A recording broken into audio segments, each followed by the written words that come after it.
Torej, jaz bi rad čestital in se zahvalil predsedniku Čebelarske zveze gospodu Noču za še eno dobro pobudo.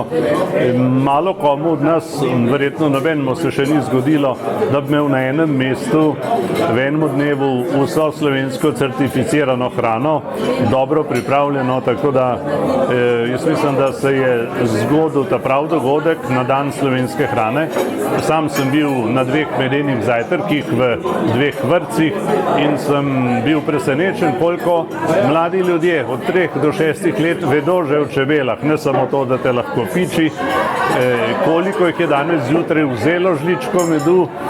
Torej to, kar je začela Čebelarska zveza, se je lepo prijelo po šolah in tudi drugod in zdaj želimo to spraviti tudi na evropski nivo.